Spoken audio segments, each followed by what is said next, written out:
아니 긴 것도 필요하다니까. 아, 이제 어떻게 마무리해야 되죠? 아니 얘기는 그냥 했어. 그냥 해가지고 나중에 인사하고 끝내고 네. 이런 얘기가 진짜 피가 되고 살이 되는 내용이라니까. 구독구독.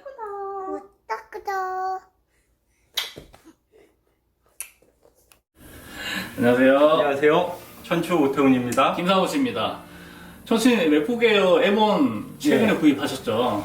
이제 벌써 한 달이 넘었네요. 한 달 넘나요? 네. 근데 실상을 해보면서 어떻게 뭐 좀 좋은 점이 있는지 뭐 간단하게 좀 좋기는 좋죠. 간단하게 아무래도.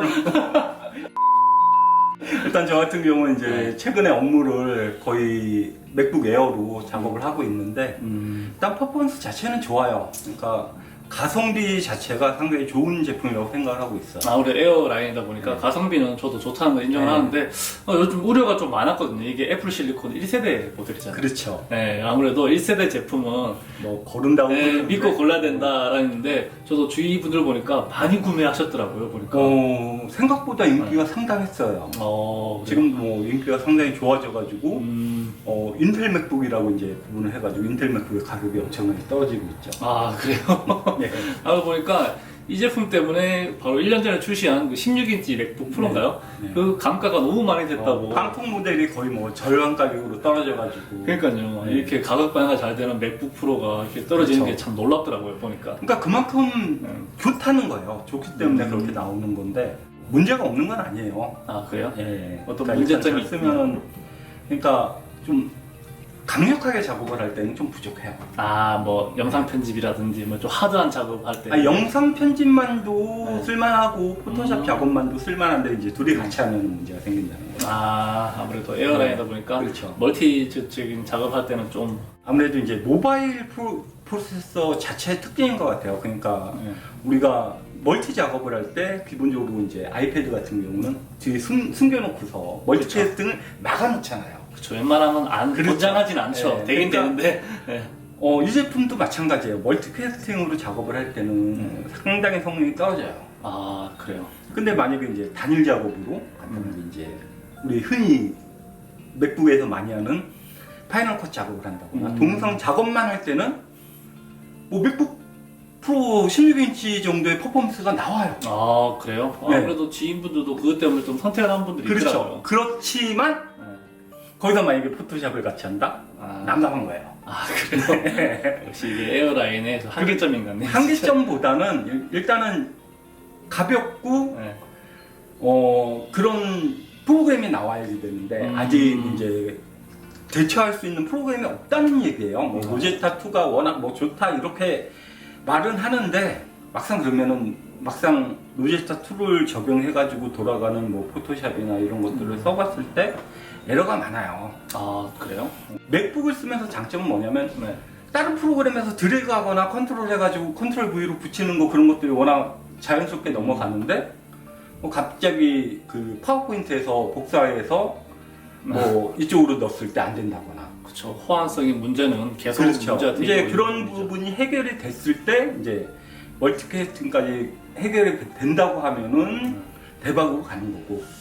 그렇지 않다면은 아마 다시 윈도우 쪽으로 해결을 할 것 같아요. 지금 자체 그냥 개별 성능으로는 진짜 괜찮은 만큼도도 높고 물론 이제 저 같은 경우는 파이널 컷 프로를 맥북 에어로 안 해요.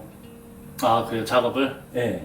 왜냐하면 루마 퓨전이 있는데 굳이 파이널 컷 무겁게 돌릴 필요가 없는 거죠. 그렇죠. 맞습니다. 네. 루마 퓨전이 거의 좀 일반인 분들은 많이 사용하고 있어요. 네. 저도 파이널 컷도 뭐 좋다고 하는데 아무래도 가격적인 부분도 좀 비싼 부분도 있고. 무거워요. 그렇죠. 네, 작업하는 사람 입장에서는 이제 큰 차에 힘을 줘가지고 이렇게 가는 건 다 좋은데 이제 디젤차 느낌이라고 해야지 되겠죠. 그러니까 맥북 프로는 디젤차 느낌이에요. 그래요? 예, 묵직하지만 잘 나가요. 얘 같은 경우는 일반적으로 디젤이 아니고 가스차예요. 일반 휘발유차. 네.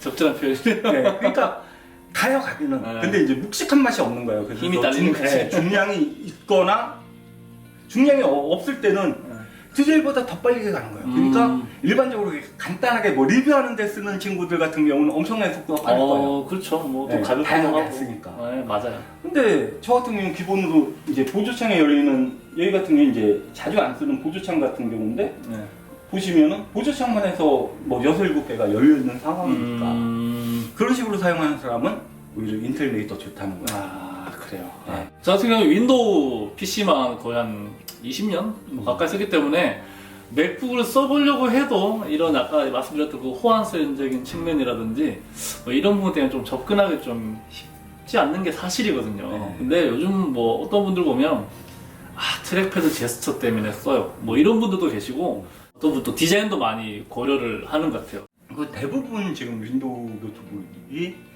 기본 해상도 이렇게 지원을 안 해요. 1920, 1080. 그쵸. 네. 뭐 4K 모니터가 나왔다고 디스플레이도 있다고 하지만 요즘 4K 디스플레이를 적용하는 노트북이 거의 없고 다 대부분 몇몇 브랜드가 있긴 한데 뭐 극히 일부죠. 그렇죠. 네, 맞아요. 그러니까 예전에 2015년도 정도에는 15년 이전이죠. 삼성 같은 경우에서도 4K 디스플레이를 많이 적용을 했었어요. 그때는 이제 윈도우 자체에서 하이 DPI 지원이 약했었는데 그래도 이제 그런 고해상도 디스플레이를 쓰다가 점점 이제 안 쓰게 되는 거죠. 소비자가 그거에 대해서 고해상도라는 걸 못 느끼는 거예요. 이제 고해상도 돼버리면 일단 가격이 뛰기 때문에 그렇죠. 소비자들이 만약 그런 거에 대해서 필요성을 느끼지 못한다면 당연히 제조사 입장에서도 굳이 뭐 넣을 필요 없다고 생각합니다. 그런데 이제 맥북 에어 같은 경우는 고해상도를 그렇죠. 채택을 하고도 가격이 110만 원대예요.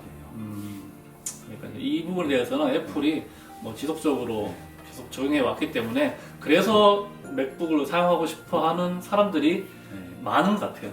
저 같아도 사용해보고 싶긴 한데 일단 고가라서 부담이 되고 그러면서 이런 그러면서 이번에는 이제 M1 같은 경우는 접근성을 높여버린 거예요. 아, 고가라는 거를 없애버리고 싸게 레티나 디스플레이를 적용을 해가지고 아이패드 정도 가격이에요.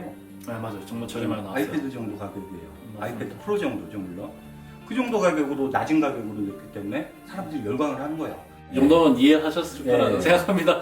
일단 뭐 현재도 제 지인분들 보면 기존에 맥북 사용하시다가 구매하신 분들도 있고 윈도우 사용하시다가 구매하신 분도 많아요. 근데 여전히는 이런 호환성적인 문제에 대해 좀 많이 답답해 하시는 그런 측면이 좀 있긴 하더라고요. 보니까. 그러니까 이제 역으로 봐야지 돼요. 지금 M1 맥북을 바라볼 때 사람들이 이제 어떻게 보냐면 맥북이 이제 모바일화 된 거라는 거를 인식을 해줘야 되는데 그걸 인식을 안 하면 어려운 점이 그렇죠. 있어요. 맞아요. 그러니까 이제 맥북 M1 맥북 전용 앱들이 나오면은 그 앱들은 어떻게 보면 다 모바일용 앱이에요. 네, 맞아요.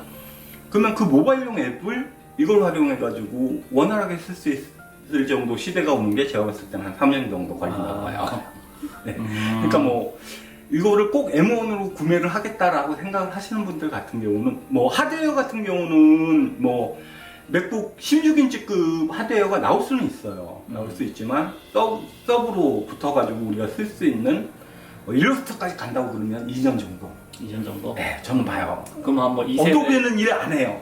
그럼 애플 실리콘 한 2세대, 3세대? 그렇죠. 그때 구매하시면은 원활하게 쓰실 수 있을 것 같아요. 멀티캐스팅도 어느 정도 되면서. 이유는 뭐냐면은 이제 모바일 앱이 나온 거예요. 모바일 그 PC에서 쓸 수 있는 것처럼 보이는 모바일 앱들이 나와버리니까 지금 어도비 같은 경우는 되게 계속 일 안 한다고 막 구박을 하는 이유가 이게 나왔을 때는 최소한 포토샵이나 라이트룸 말고 라이트룸 가지고 할 수 있는 거 거의 없어요. 그렇죠. 그러니까 포토샵의 극히 일부 기능을 빼가지고 라이트룸이라고 만들어 놓은 건데 맞아요.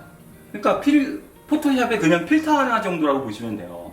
그거밖에 없는 라이트룸 그 간단한 거 그냥 M1용으로 상식적으로만 한번 만들었다 끝이지 포토샵 아직도 안 돌아가요. 아, 그래요? 포토샵이 로제타 2로 해가지고 돌리는데 문제는 뭐냐면은 끌어당겨다가 넣으면은 잘 들어가요. 다른 거에서 복사해서 이렇게 붙여놓게 하면 사파리가 꺼지거나 얘가 꺼지거나 해요. 포토샵이 꺼지거나. 그래요? 네. 근데 처음 알아, 사실. 페이크다 이 병신들아!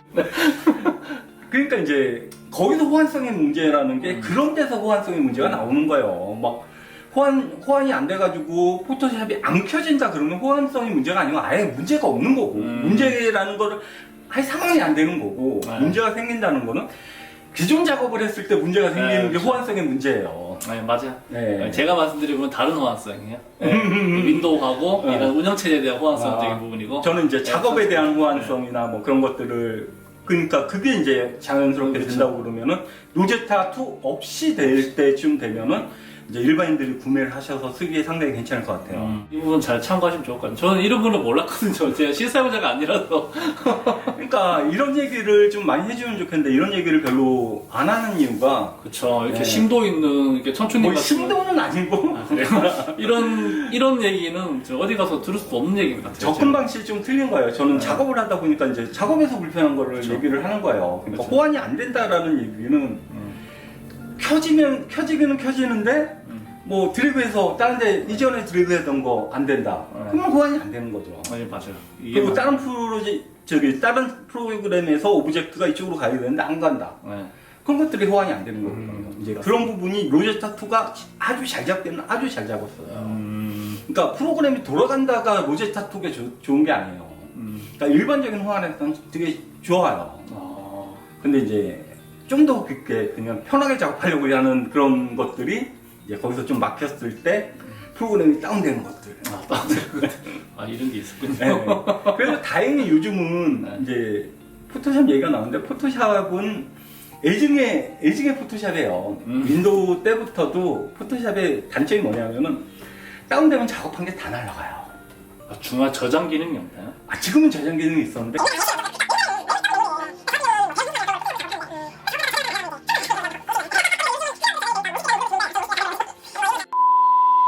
하여튼 뭐 이 부분 잘 참고하시면 좋을 것 같습니다. 이야기 끊으려고 하여튼 이 부분 참고할 게 별로 없잖아. 너무 길어. 오늘 좋은 얘기 많이 해드린 것 같아요. 저도 맥군 유저가 아니라서 이런 얘기를 좀 듣기 쉽지가 않거든요. 근데 뭐 청춘님이 워낙 실사용자이기 때문에 뭐 좋은 말씀 실사용자라고 자꾸 그러시는데 그냥 유저예요. 유저예요. 예. 네, 그리고 맥군 유저는 네. 몇십 년 쓰고 계세요. 전문가 아니에요. 전문가는 아니죠. 몇십 년 쓰고 계세요. 그냥 잘 써요. 많이 써요. 맥북 여러 대 있어요. 그 정도. 예, 오늘 영상 여기서 마치도록 하겠습니다. 네, 감사합니다.